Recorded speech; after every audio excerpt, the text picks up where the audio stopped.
नमस्कार. अर्चनाज art of cooking या चॅनलमध्ये तुम्हा सर्वांचं मनापासून खूप खूप स्वागत आहे.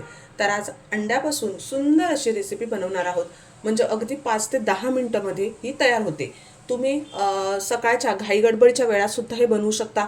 मुलांना इव्हिनिंग स्नॅक्समध्ये टिफिनसाठी सुद्धा देऊ शकता. अगदी त्यामध्ये स्टफिंग न करता म्हणजे कुणाला पराठ्यामध्ये स्टफिंग केल्यावर लाटता येत नाही किंवा तो पराठा फाटला जातो, तर असा सुद्धा प्रश्न तुम्हाला इथे येणार नाही. तर असे सुंदर आपण हे छान पराठे बनवलेले आहेत, तुम्ही पाहू शकता. आणि या ज्या मिश्रणामध्ये आपले अगदी 7 ते 8 पराठे झालेले आहेत. खूप सुंदर होतात.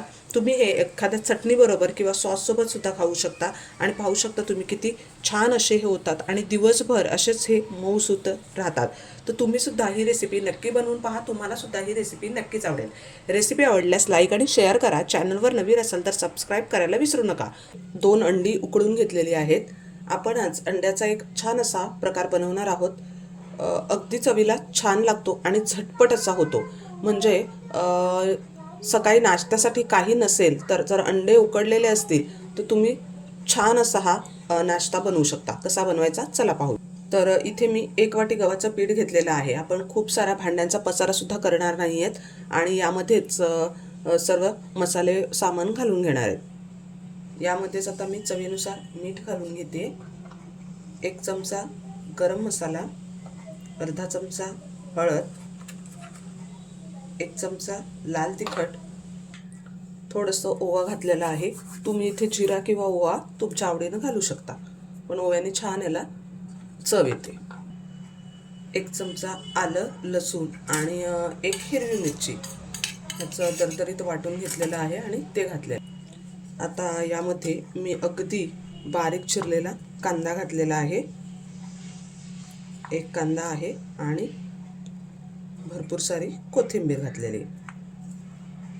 आता यामध्येच आपण अंड जे उकडून घेतलेलं आहे तर ते अशा छोट्या किसणीवर किसून घेणार आहेत. तिखटाचं प्रमाण तुमच्या आवडीनं कमी अधिक करू शकता. आणि हो, यामध्ये तुम्ही आवडीचे किंवा अगदी नॉर्मल लाल तिखट हळद असं घातलं तरी सुद्धा खूप छान असं लागतं. आता सकाळी सकाळी आपण जेव्हा भाजी बनवतो, टिफिन बनवतो, तेव्हा आपल्याकडे कांदा टोमॅटो असं आपण कट केलेलंच असतं. म्हणून मग मी यामध्ये हे सर्व घातलेलं आहे आणि आपण आता हे मिक्स करून घेऊया. मिक्स करून घ्यायचं आहे.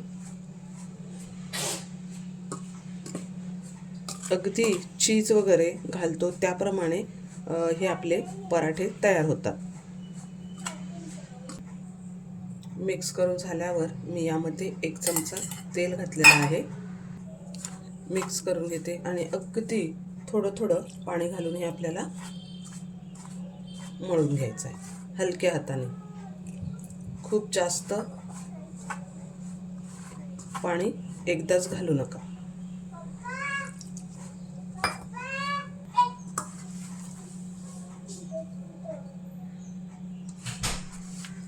छान असं मळून घ्यायचं. तर हे पहा, छान असं मळून झालेलं आहे. तर एवढ्या पिठासाठी मला अगदी पाऊण कप पाणी लागलेलं आहे. तुम्हाला कमी अधिक लागू शकतं. थोडंसं तेल लावून हे आपण 5 मिनटं ठेवून द्या. तर 5 मिनटं झालेले आहेत. आता आपल्या याचे असे गोळे करून घेणार आहोत.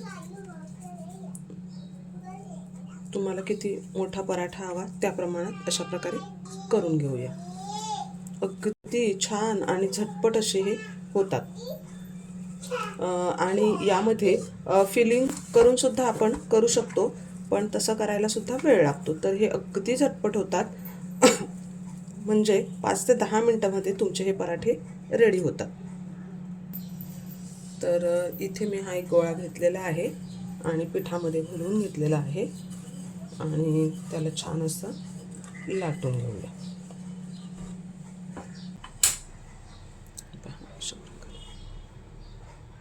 तर अशाच प्रकारे बाकी सर्व लाटून घेतलेले आहेत आणि पिठामध्ये आपले 7 ते 8 पराठे तयार झालेले आहेत.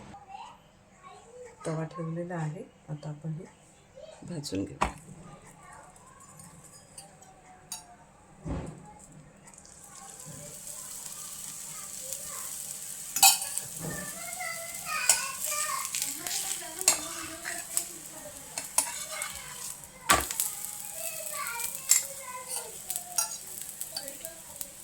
यावर वर जे आपण अंड